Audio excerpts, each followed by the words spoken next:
जलियांवाला बाग, बैसाखी का दिन, शांति की सभा को गोलियों से छलनी कर दिया गया। चीखें गूंजी, जमीन खून से लाल हो गई। यही वो क्षण था जब भारत ने ठान लिया, अब आजादी से कम कुछ नहीं। चलिए जानते हैं आगे की कहानी। कहते हैं ना, कभी कभी एक छोटी सी चिंगारी भी पूरे जंगल में आग लगा सकती है। इतिहास में भी कुछ ऐसा ही हुआ था। आज हम एक ऐसे ही कानून की कहानी पर बात करेंगे।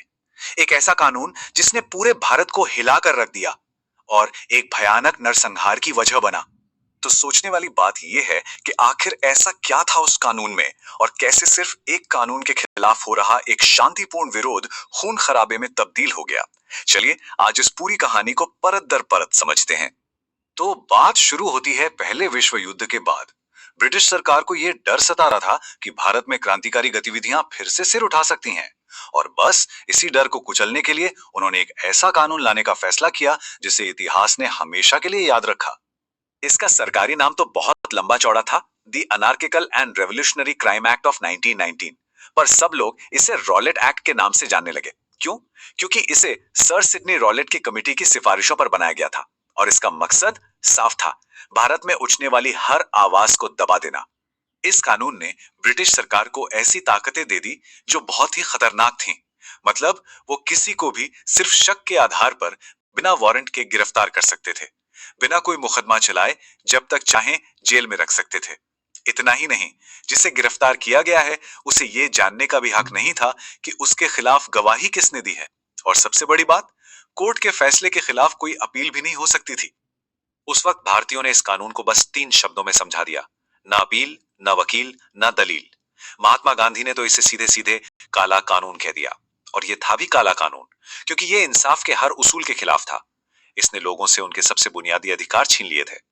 अच्छा, जब ऐसा काला कानून आया तो इसके जवाब में पूरा देश एक साथ उठ खड़ा हुआ। ये वो वक्त था जब विरोध की आग पूरे भारत में फैलने वाली थी। इस विरोध की कमान संभाली महात्मा गांधी ने। उन्होंने रॉलेट सत्याग्रह की शुरुआत की। ये गांधी जी का पहला ऐसा आंदोलन था जो पूरे देश के लेवल पर था, और उन्होंने तय किया कि इसका विरोध सत्य और अहिंसा के रास्ते पर चलकर ही किया जाएगा। इसके बाद हालात बहुत तेजी से बदलने लगे। 30 मार्च को दिल्ली में प्रदर्शन हुए। 6 अप्रैल को गांधी जी के कहने पर पूरे देश में हड़ताल रखी गई। लेकिन मामला तब बिगड़ गया जब 9 अप्रैल को पंजाब के 2 बहुत ही लोकप्रिय नेताओं डॉक्टर सत्यपाल और डॉक्टर सैफुद्दीन किचलू को गिरफ्तार कर लिया गया। बस ये गिरफ्तारी वो चिंगारी साबित हुई जिसने सब कुछ जलाकर रख दिया। अब हम आते हैं कहानी के सबसे दर्दनाक, सबसे दुखद मोड़ पर। तारीख थी 13 अप्रैल 1919 और जगह थी अमृतसर का जलियांवाला बाग। अपने नेताओं की गिरफ्तारी के विरोध में हजारों लोग जलियांवाला बाग में शांति से इकट्ठा हुए थे। वो दिन बैसाखी का भी था, जो पंजाब में एक बहुत बड़ा त्योहार होता है। तो उस भीड़ में बहुत सारी औरतें और बच्चे भी थे जो वहां सिर्फ त्योहार मनाने के लिए आए थे। यहाँ पे यह समझना बहुत जरूरी है कि आदेश किसने दिया और किसने उस पर अमल किया। तो देखिए, गोली चलाने का आदेश दिया पंजाब के लेफ्टिनेंट गवर्नर माइकल ओडवायर ने, और इस हुक्म को पूरा किया अमृतसर में तैनात ब्रिगेडियर जनरल रेजिनाल्ड डायर ने। डायर ने बाग से बाहर निकलने का इकलौता रास्ता बंद करवा दिया और अपनी टुकड़ी को निहत्थे लोगों पर गोलियां बरसाने का हुक्म दे दिया। इस गोलीबारी में कितने लोग मारे गए, इसके आंकड़ों में जमीन आसमान का फर्क है। अंग्रेजों ने जो हंटर कमीशन बनाया उसने कहा कि 379 लोग मारे गए। वहीं कांग्रेस ने जो अपनी जांच की उसमें यह आंकड़ा 1000 से भी ज्यादा का था। यह फर्क ही दिखाता है कि असल में त्रासदी कितनी बड़ी थी और उसे किस हद तक छिपाने की कोशिश की गई। और इस पूरी त्रासदी में धोखे का एक पहलू भी शामिल था। हंसराज नाम का एक भारतीय था जो मुखबिर बन गया। उसने अपने ही लोगों के खिलाफ जाकर सरकारी गवाह बनना मंजूर कर लिया। जाहिर है, इस नरसंहार के बाद पूरे देश में गुस्से और दुख की एक लहर दौड़ गई। अब देखते हैं कि इस घटना पर भारत और ब्रिटिश सरकार की तरफ से क्या प्रतिक्रिया आई। देश की बड़ी बड़ी हस्तियों ने अपने अपने तरीके से विरोध जताया। रविंद्रनाथ टैगोर ने अंग्रेजों से मिली नाइटहुड की उपाधि लौटा दी। शंकरन नायर ने वाइसराय की काउंसिल से इस्तीफा दे दिया, और महात्मा गांधी ने अपना काइसरे हिंद मेडल वापस कर दिया। जब इस घटना की जांच हुई तो 2 बिल्कुल अलग अलग सच सामने आए। ब्रिटिश सरकार के कमीशन ने कहा कि डायर से बस फैसला लेने में गलती हो गई और उसे लगभग बरी ही कर दिया। दूसरी तरफ कांग्रेस की जांच ने डायर को एक अमानवीय कृत्य का दोषी ठहराया। और हद तो तब हो गई जब रेजिनाल्ड डायर को कोई सजा नहीं मिली, बल्कि लंदन में उसके चाहने वालों ने उसे एक हीरो की तरह सम्मानित किया और इनाम में एक तलवार भी भेंट की।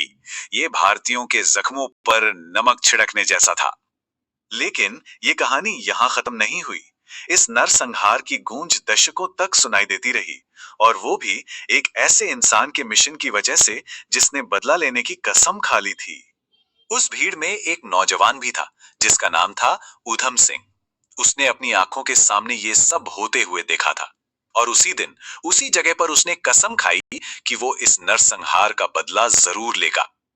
ऊधम सिंह ने अपनी उस कसम को पूरे 21 साल तक अपने सीने में जिंदा रखा। इतने लंबे इंतजार के बाद साल 1940 में वो लंदन पहुंचे और उन्होंने माइकल ओडवायर को मार गिराया। जी हां, ठीक उसी आदमी को जिसने गोली चलाने का आदेश दिया था। गिरफ्तारी के बाद जब ऊधम सिंह से पूछा गया तो उन्होंने कहा, मेरा एक ही मकसद था, उसे मारना, और वो मैंने कर दिया है। मुझे मरने से डर नहीं लगता। उनके इन शब्दों में उनके 21 साल के इंतजार और उनके पक्के इरादे की पूरी कहानी थी। ऊधम सिंह की ये कहानी हम सबको एक बहुत गहरे सवाल के साथ छोड़ जाती है। वो कौन सा पल होता है जब किसी के साथ हुए अन्याय की याद एक्शन लेने का या बदला लेने का एक कर्तव्य बन जाती है? शायद इस सवाल का जवाब हर किसी के लिए अलग अलग हो सकता है।